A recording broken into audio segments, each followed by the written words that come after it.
This week's episode of the Curious Podcasts is brought to you by you, our valued listeners. If there are any topics you would like to hear us talk about, you can submit your suggestions at curious.podcasts@gmail.com. Also, if you want to show us some love and support, why not pop over to our Patreon page at patreon.com/thecuriouspodcasts.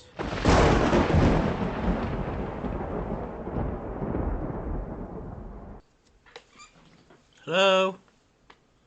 Hello? Hello? Hello? Hello everyone and welcome back to the Curious Podcasts. Don't ask me what Laws was doing, I have no fucking clue. How have you been this week, Lawless? Not good at all. Why? What's been wrong? Internet addiction's a real thing. Oh, yes. Internet addiction. So mental health and all that. I've had no internet for a couple of days. That must have killed you. It really did. Well, I thought I was going to be alright at first, and then I don't know how we used to live without it. I don't say, you look back in the 80s and the 90s when we grew up, before the internet was really a thing. You know? And what I would do, we played outside. God forbid we ever stay outside our doors today. You know, there was all sorts of stuff to do. Lots of socialising and interpersonal reactions or what have you. Reactions? No, not reactions. Interactions, thank you. You know, people socialised face to face. Not even mobile phones until the back end of the 90s. Then we had dial-up internet in the early 2000s. You know, god awful slow bullshit that was. And then technology has just ruined it. It has. It really is, yeah. Everyone's got ADD because we can't watch a video for more than 10 seconds or we're getting bored on TikTok. It's neurodivergency. So I've been listening to the radio and stuff, but God, it's boring. Like, just being so disconnected, it's horrible. And I've got a fact for you. Did you know that if you don't pay your internet bill, they'll cut your internet off? And did you know that they will also add on a late payment fee as well? Right, bastard. So you pay the bill, said right, and now you need to pay a little bit extra just to get reconnected. So what? You fucking what? Yeah, it's a con. But we do need the internet, like. Maybe you should look at a cheaper provider. Like I did. I am. Well, I mean, you're with I'm trying to find one who doesn't charge. I think it's called the neighbour's Wi-Fi. Yeah, I used to have that when I lived next door to my neighbour. Them used to let us use their Wi-Fi. You want to know how, in addition to having a password on so nobody could log in anyway, you want to know how I made sure that nobody ever even tried to connect to my Wi-Fi? I know, but go on. Because I renamed my Wi-Fi to the TV... Yeah, I'll try it again. The TV License Mobile Enforcement Unit. Do you remember when your neighbours knocked? That was funny. It'd be like months after I'd moved in. And they said, can we log onto your Wi-Fi? Because our internet's off. Oh, yeah, sure, no problem. There's the password. And then I go back in the kitchen, boil a kettle, I'm making a pot noodle. And then I stopped laughing. I was like, I never told them the name of the network. A couple of minutes later, knock. It's not working. Which network name are you trying to connect to? Oh, the Virgin, whatever. Oh, that's not mine. But you're on Virgin, right? Yeah, but that's not my network. Which one's yours? The TV License Mobile Enforcement Unit. That's you! Because they hadn't been paying the license either, and they'd been shitting themselves every time they saw it, looking out the window trying to find the van. Do you think on The Simpsons when there's an FBI van but it's Flowers by Irene and it's just sat outside the house all the time? I didn't say that great. one, no. But internet addiction, eh? Ah, indeed. Right, speaking of addiction, Oh? it's your final story, isn't it? Yes, the final instalment for the Creepypasta story time. And I swear I will never do one again unless I've read it first to see how long it's going to fucking be. That's what you get. That's what I get. Well, I always wanted to do some like audiobook reading or something That's like great. that. That's great. You can do that. Just not on the Just read it podcast. before that. Oh, without further ado, let's jump into the Curiosity Scratching Post.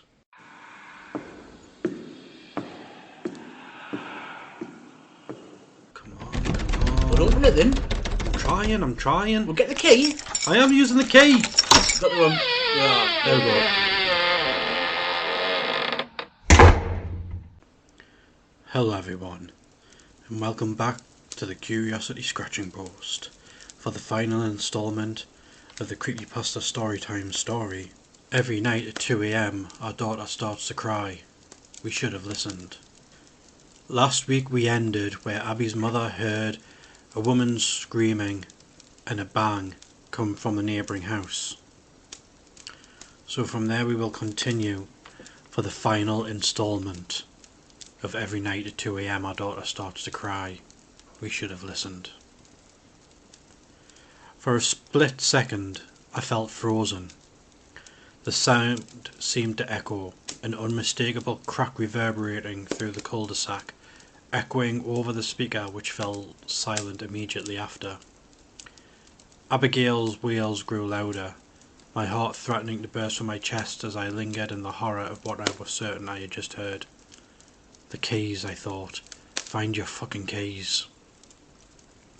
The thought spurred me into action, pushing me forth and out of the room, as I chanced one final glance in hopes of finding them. I took the stairs as quickly and carefully as I could manage, hyper-aware of the way Abby's cries grew louder with the force of our movement. My mind felt torn in a dozen directions, like holding the leads to a pack of wild dogs, and the world seemed to spin as my head grew hot with sheer panic. I hurried to the back room where the door to our garage was, and felt my heart drop as I saw nothing on the table. Fuck.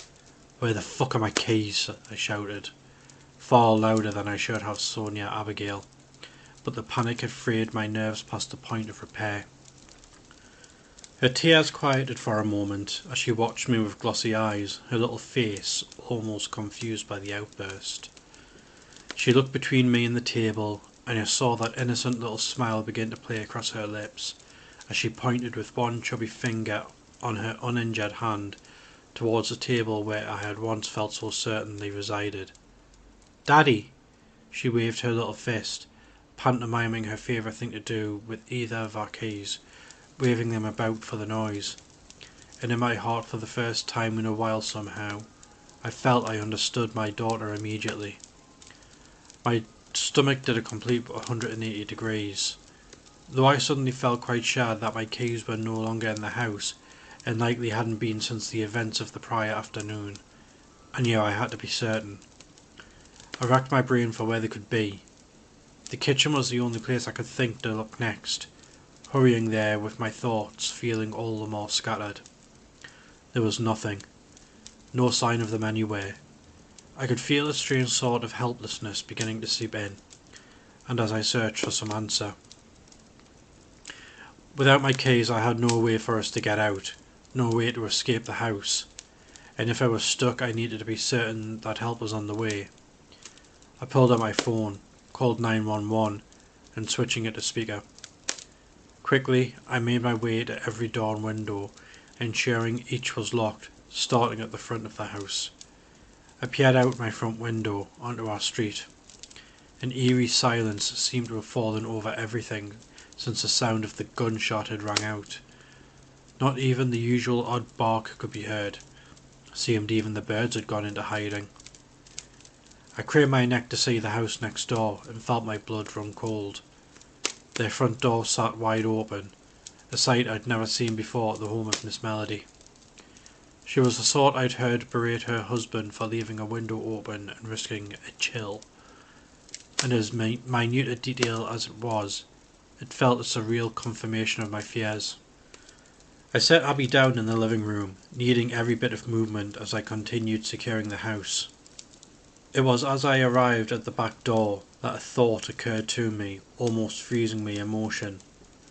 The police. It struck like a bolt of lightning, the realization. I still need to call the police. I quickly pulled out my phone, working the locks with my free hand and dialing the number, setting it to speaker. I had arrived before the garage door when there was an answer, yet as I stared ahead, feeling a nightmarish sense of deja vu like nothing I had known before, my mind felt filled by the sight of the open door before me. A breeze rolled in, up the driveway and into the house, and somehow it felt like the caress of death. With it came a single thought, laden in venom and horror that racked me with terrors. Hello? Hello? A man on the other end of the phone called, momentarily pulling me from my shock, though terror coursed through every inch of my being. I raised the phone to my ear, breathing my address into the receiver, and as brief a synopsis of my situation as could be managed. My final words sent a chill down my own spine. I need police as soon as possible, please. I think he's in the house. Units are on the way, Mom. Please stay on the line. As I stared at the open garage, I felt transported back to the day before, and with the feeling came only one thought. Abigail. I raced back towards the living room, not even bothering to shut the door behind me as I did so, my heart climbing higher into my throat with every step. As I turned the corner into the room, my eyes shot immediately to where she'd last sat on the couch. I felt my blood curdle, and struggled to bite back the scream I felt rising in my throat. Abigail sat on the couch, in her hand a stuffed pink bunny with which she was occupied. Behind her, holding her as like he bore some familiarity, was my neighbour. Mr. Alvin Melody, as I would come to know him, sat hardly bothering to acknowledge me as I entered.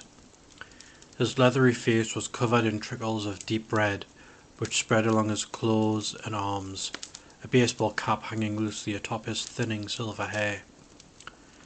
I felt a fear like nothing I'd ever known, cold and sharp through my veins, along with a pain in my chest like I was being stabbed, but it all felt second to the rage. "Get the hell away from her," I hissed the words through clenched teeth, hardly even recognizing my own voice through the sheer hatred in it. I peered over at the fireplace for a moment, just behind the couch. Seeing my opportunity, I hurried over and snatched the poker from its place, brandishing it like a club. "Get the hell away from her now," the last part I roared, taking another step forward and raising my impromptu weapon. He looked up at me, with eyes such a cold, lifeless blue it almost gave me chills, and sliding a single hand across the couch, bringing my attention to what sat beside him. A single 9mm handgun.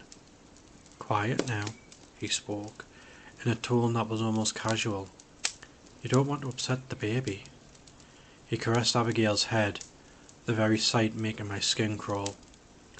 I could taste blood in my mouth, alerting me to the fact that I'd been biting my tongue. "Get away from her." He laughed, and it sounded genuine, and in his eyes, beneath mock civility, I could see a glimpse of something unhinged. Even backed into a corner, see how the mother bear roars for her cub? He smiled, meeting my gaze with an unwavering stare. "I like you, you know." He spoke with a sort of familiarity that unmanned me. No hostility in his tone, just a cold sort of appraisal like some school principal. Unattentive, perhaps, but you're a good mother deep down. Your love for your little girl is fierce, admirable. It's a trait I wish my wife had had. He spat those final words, his expression shifting for the first time into something hateful. "I had a daughter too, once. Her name, too, was Abigail." He smiled down at Abby, who was utterly oblivious to the danger she might be in, distracted with her newest toy. "I loved that girl as much as a man can love, more than I'd ever known I could. I spent months, sometimes years away from home as a military man. but it was always made better knowing I was returning to this little person who looked at me as though I held up the sky. He smiled, though there appeared something behind it this time, something deeply sad, as he nodded to himself. My wife, though, she never loved her like I did. Oh, she said she did, but I could tell every time I was home she resented how close we were. His eyes narrowed as he looked at me. Sick woman, she was.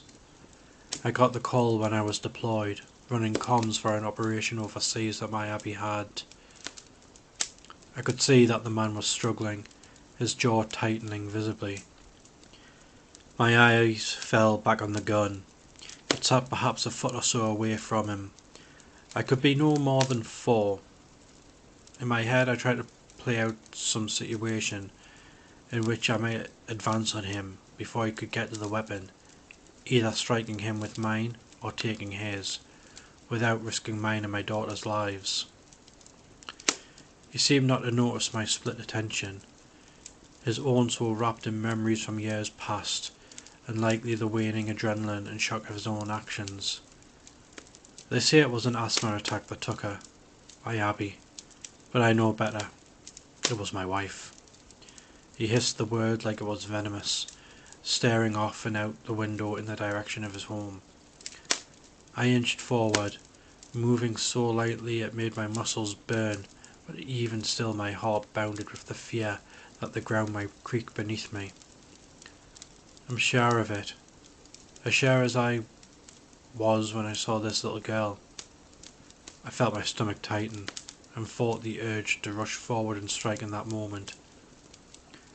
That day you all first came to this house, and I heard her name. I knew what it meant. He smiled at me, and for the first time any mask of civility or calm was gone, a gut-wrenching, wide-eyed fanaticism in its place. My little girl had returned. I was being given another chance. She is my daughter. I couldn't hold my tongue any longer. You have spied on our family, you took her from my house. You are sick. Rage flashed like a supernova beneath his eyes, his smile falling instantly. No, she isn't. Not anymore. And as to my devices? His lips quivered into a little grin. The bear. Of course I needed to keep an eye on her. I wasn't going to let negligence rob me of my joy again. I realised, listening to him speak, what I already knew. The man was insane beyond any sort of reasoning. The police would surely be on the way, and at his age, how far might he go before being caught, even if he was successful? For some reason, the thought brought me no comfort, the opposite in fact. It made me realise there was no predicting how he might respond. Don't think of it all as ill-intentioned. That bear was my Abby's long ago. She loved it, didn't she? He nodded, smiling wide. Of course she did. That's how I knew. You and your husband were very distracted on your moving day.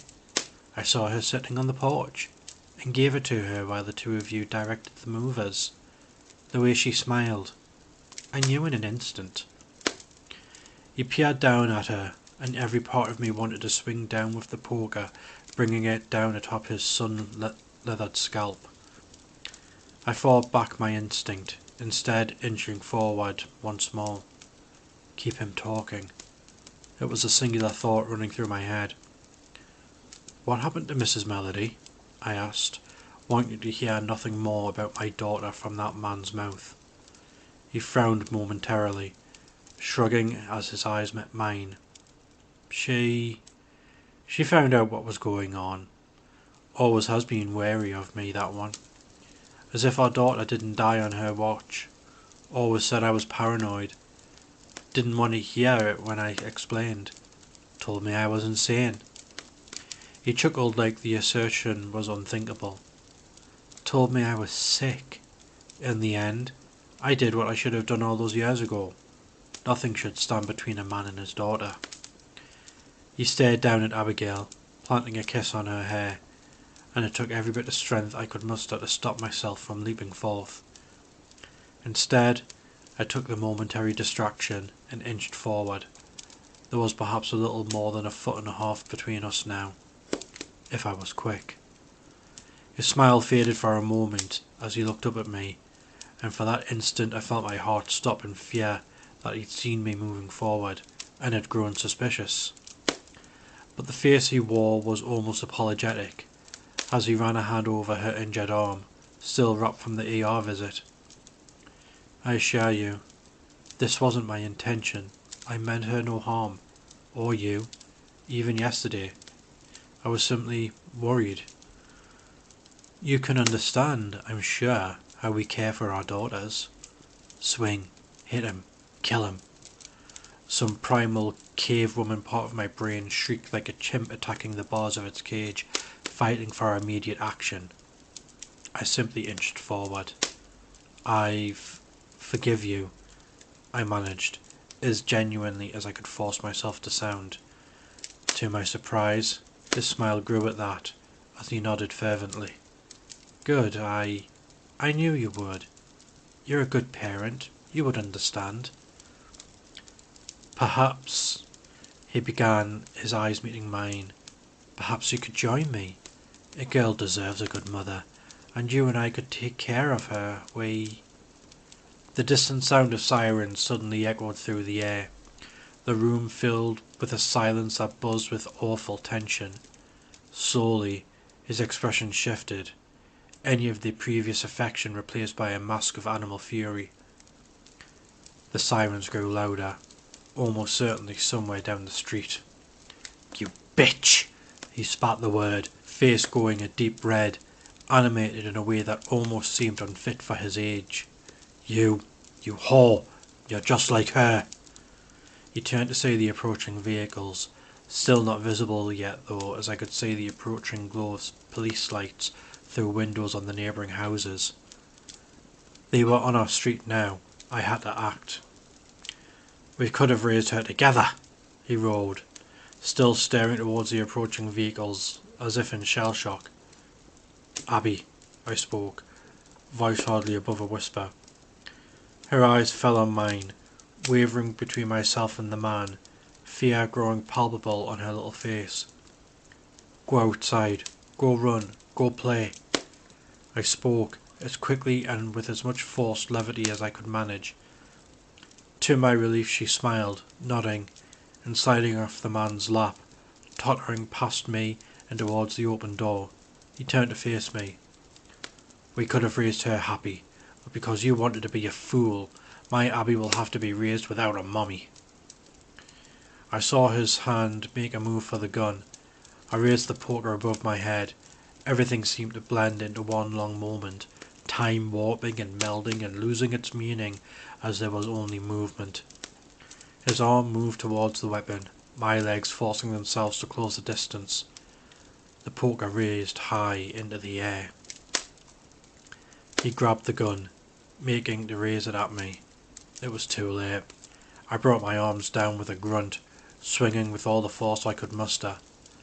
I felt a sensation like nothing I'd known before, my arms shaking with the sudden feeling of resistance, followed by a wet crack as one of the poker's curved edges dug itself into the man's head.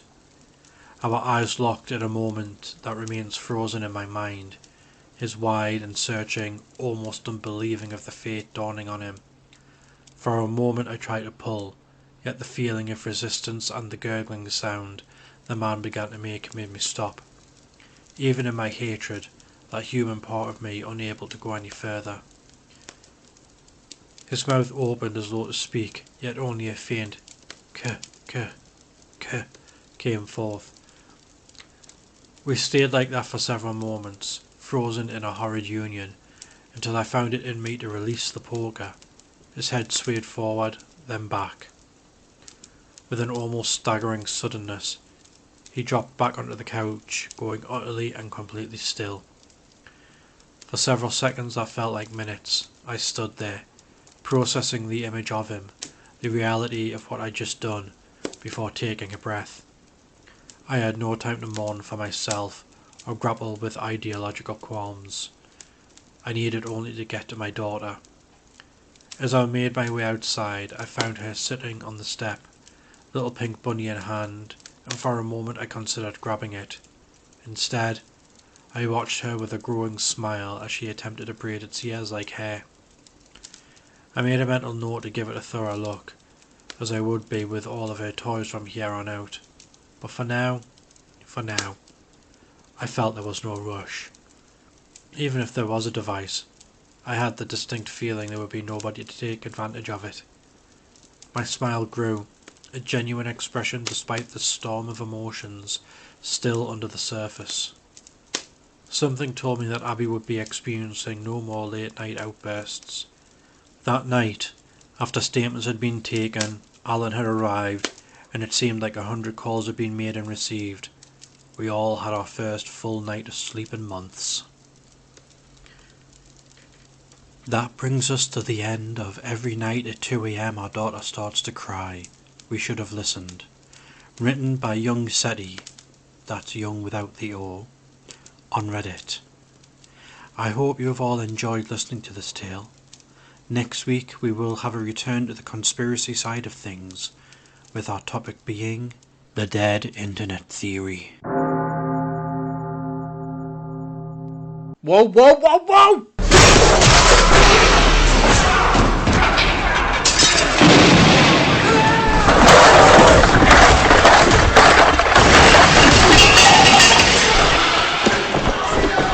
What the hell was that? Oh, okay. Sorry, I just fell off my chair. It was that exciting. Yeah, you've been on the edge of your seat all these weeks I've been reading it, and now you finally fell off the edge. My legs finally give out. Wow, what a story. It was quite a shocker of an ending. It was. It was. So yeah, that's. I'll be honest. I mean, I enjoyed the story, but I'm glad it's over. It took you 4 weeks to read it, though. 5. 5. 2 for part 1, 1 for part 2, and 2 for part 3. Well, that's what you get. That's what I get. See, now what I would have done was, I would have had them in a line. Like a queue. And a cue the music.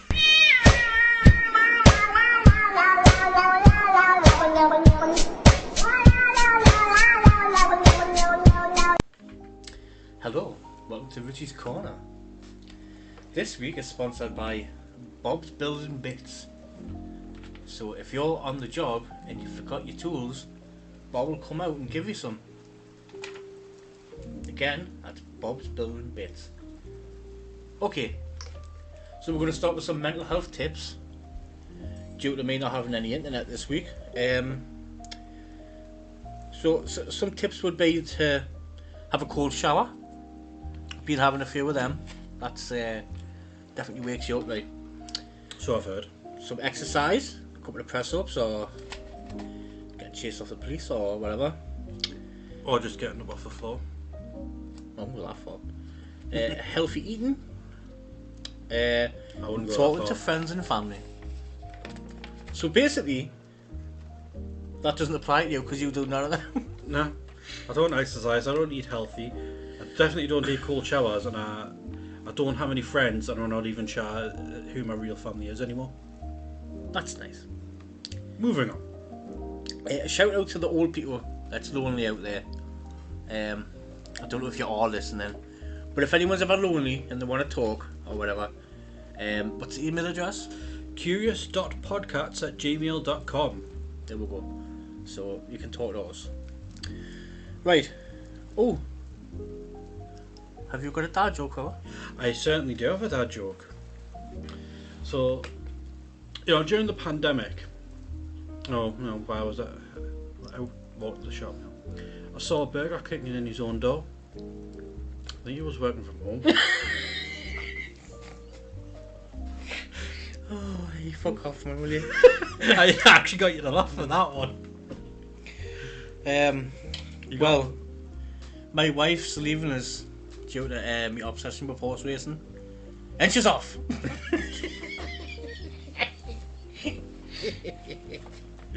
Okay, some fan mail here from Dave. I've recently given up drinking, but it's thirsty work. Got one here from Carly. I told my dad today that I'm gay, and he just said nothing. I mean, he's deaf, but still.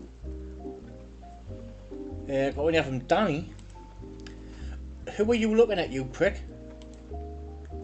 You, dickhead. Nicola. Hi Richie, could I have some advice? So me and my cat normally pay half on the phone bill, but he's been ringing sex lines at night. I mean, what does he think it is, the 1990s? Who even rings sex lines anymore? Also, he's ordering Carp Weekly and fishing magazines in my name. I am not paying for his sexual perversions. What should I do?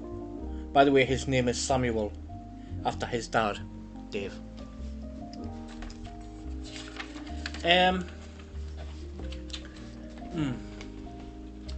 Well, I would just make him pay for what he's...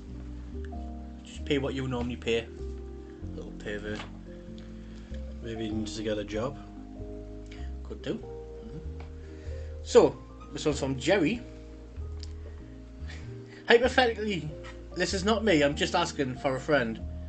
So, my friend has his willy stuck in a milk bottle. What should I do? Smash the bottle. If I was you, I wouldn't have any milk in your tea when you go and see him. Well, you might end up with cream instead. Shut up.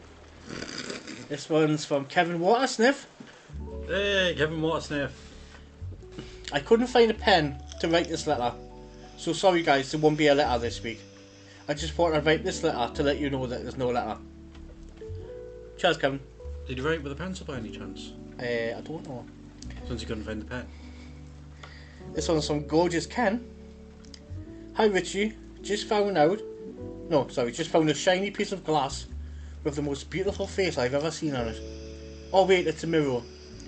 Excuse me when I go and upload a selfie to Instagram with the caption ugly, knowing fine well that I'm not. Well, it's funny you should mention Gorgeous Ken, because we have got an email from Margaret Chair, where I did read into it a bit beforehand this time, and she has made mention of Gorgeous Ken. Oh, go on then. So, I need advice, guys. After my husband's funeral last week, I met his long-lost son, Gorgeous Ken. For fuck's sake, man. And oh my god, he is gorgeous. But I'm stuck in a pickle here because me and Pablo have been going great. I've even met his family, but lately I haven't been able to afford to pay my rent, so I had a conversation with Pablo about it.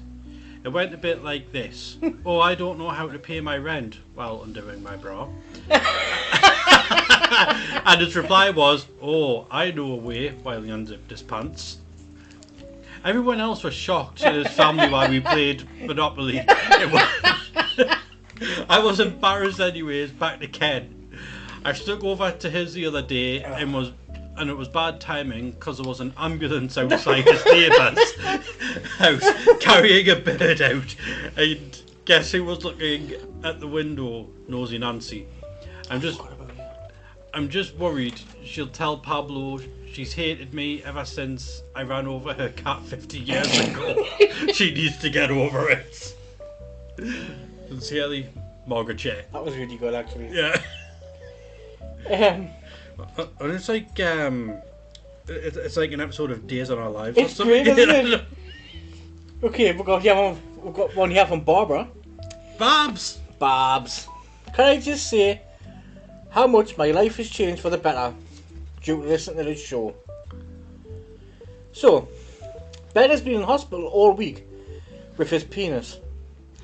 Everything is fine. He just likes to show it off in the waiting room during the summer holidays.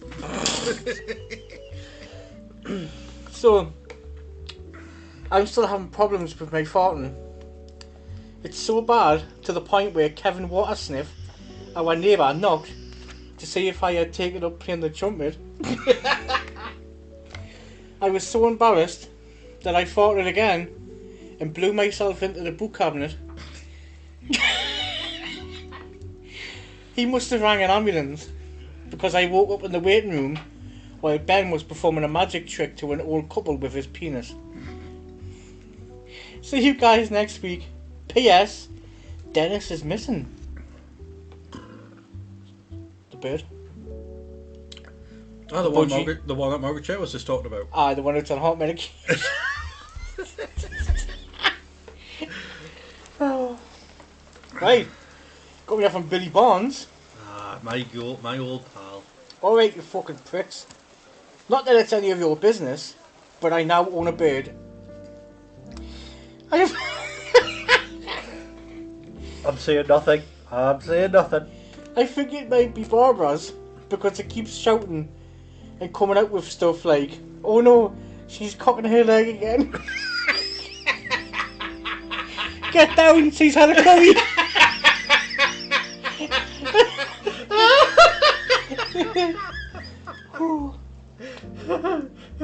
I think I'm going to end up on hot medication after this.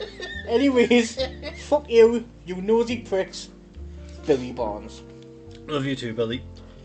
Got me there from Carl the Vampire. Why did Quizmine stop? Well, I'll tell you why, Carl. Because you touch yourself at night. So, you know how you do your fun facts during Richy's Corner? Well, normally, yes, but it's a mental health special this week. Well, I've got a fun fact and some other things. Would it be alright if I put them into Richy's Corner? I suppose, yeah. Oh, thank you very much. So, the fun fact that I have is, did you know that nobody has ever been in an empty room? Suppose that's true. Also, I suppose this bit would have been better off in the curiosity bit, but given the creepypasta story time, I'm just going to put them here. It's misused phrases. So you know the saying Rome wasn't built in a day?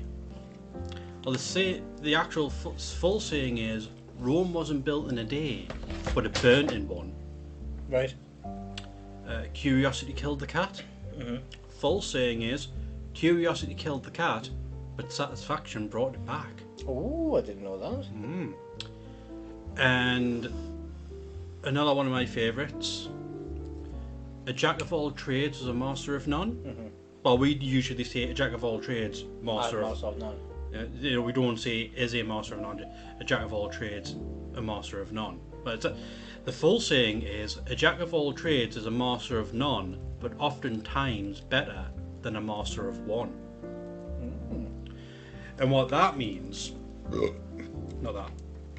what that means is that it's better to be experienced at a number of different things rather than just focusing on the one thing, because oftentimes you need the experience from other fields in order to accomplish the task that you're doing. Only knowing that one field sometimes just isn't enough. Which I have actually proven a number of times because I am a jack of all trades. Ow! Are you? Well, not every trade, you know.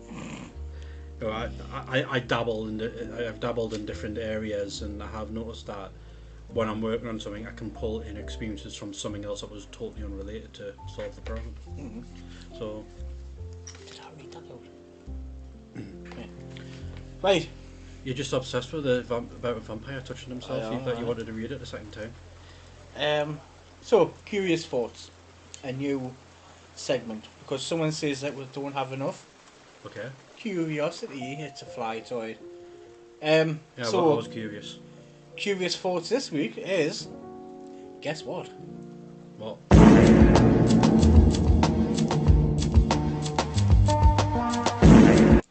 Ooh, so something to think about there, isn't it? Indeed it is. Indeed it is. I'm certainly curious. Which brings us to our next bit, word of the week. Oh, yes. Well, my word of the week is tenebrous, which means shadowy or obscure.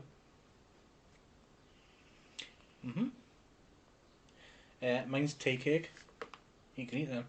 God, I haven't had tea cakes in months. I used to like the chocolate tea cakes with the marshmallow and jam in the middle. Mm-hmm. Fucking hell, I could eat pallets of them. Tonics. No, I'll have to find them. Tonics are nice as well, I know what you're on about, but used to get like smaller ones. I think Right. you want a gold packet or a yellow packet. Tonics. No, I'm thinking something else. I'll send you it later. Okay. But what, like, you could get the mini ones of it, and you could just like, oh yeah, you can have 2 with your tea. But in reality, you'd have like 4 at once in your mouth because it was small, you know. I'd eat a full box of 6 of the full size ones by Tonics. You're nice, mate. I mean, for starters, I live alone, you know, so I didn't have to worry about sharing, you know, and I'm just once I... Well, it's fucking shit anyway. No. You know, because you're a selfish arsehole. Who you calling a selfish arsehole? You bastard arsehole! I know I'm a bastard, but that doesn't mean you get to call us a selfish arsehole. Listen, man, listen. Go to the...